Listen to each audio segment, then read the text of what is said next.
The Joe Rogan Experience. There's an article in The Atlantic about tracking you with cell phones and tracking you in comparison to trusted people that have tested negative. Like that could be the way that we could release people from quarantine. And this is we're gonna go full Eddie Bravo on something like this, dude. Because if you have to have something, you have to have your phone on you to travel. Like apparently they have to do, in I think it's in China, right? Don't they have to have their phone to travel? And they have a health app on their phone. It's sort of like they have to keep their health app up to date. There's one on every iPhone already. Yeah, but I think this is a different kind of. It's not, it's a different kind of thing that like you have to have,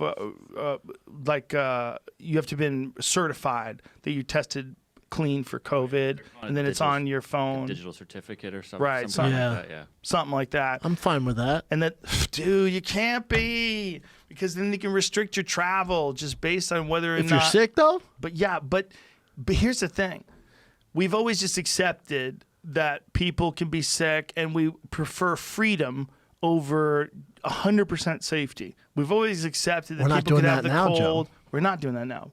But my point is, we've always accepted that. And if we decide to keep going further down that rabbit hole where we make someone carry a device where you can track their location, you have to have it to travel. That's scary. It gets weird, man. Yeah. It gets weird. You have to have a phone, and I have to be able to see what you've been up to.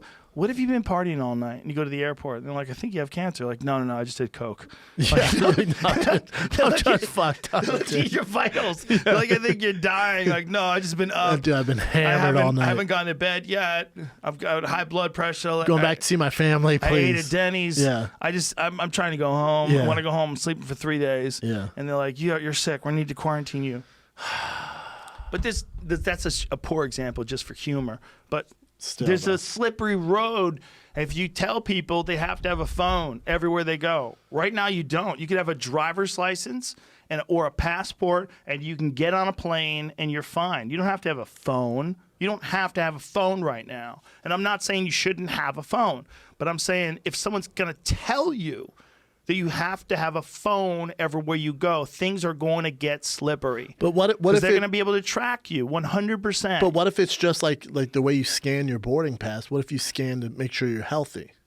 But that's the problem. Is this kind Then of after stuff, that, they don't track you. Well, look. Think about all Google has done. And it's not a knock on Google, but all Google has done with basically just the information that they give to companies on what your activities are, right? There's the reason why when you're talking about things and these Google ads pop up. Why is that? Why when you look up something you find those ads and everything? Well, it's because they're trying to sell you things, right? They're trying to figure out. They're monitoring what you're looking at. Yeah. Yeah, trying to figure out what makes you tick. Why wouldn't they do that with this too?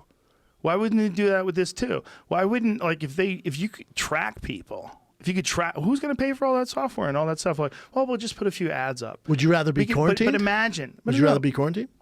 But imagine if you could track people, if they could go everywhere, and while they're doing their life, you know everything they do. You know they went to this grocery store. You know they went to this house. You check it. You give an app on them that they can't leave behind, that checks their health. It's dicey. It's dicey.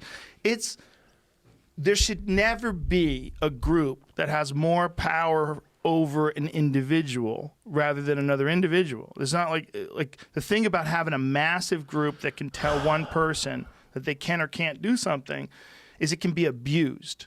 If everyone is even, it can never be abused. If we all follow the same rules and the same laws, then okay, we all agree. We all have the same amount of control and power over each other's lives.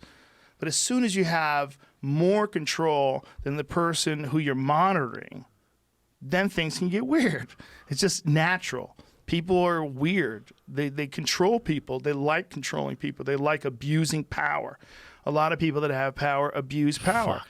So if you give the power of constant surveillance in exchange for the freedom to be able to go everywhere you want, and the relieving of quarantine, we just want to know you're healthy, no big deal. You're like, okay, yeah. We'll let you I'll out let ya. if you let us monitor you. That's what's going on. It's not that they thought this through and this was their end goal. You don't think so? I don't think it's a fucking conspiracy. They're not that I smart? think no, I think people take advantage of things that happen. Correct. That's more likely. What's more likely is a crazy thing happens and people automatically take advantage when they find an opportunity, especially the more predatory amongst us.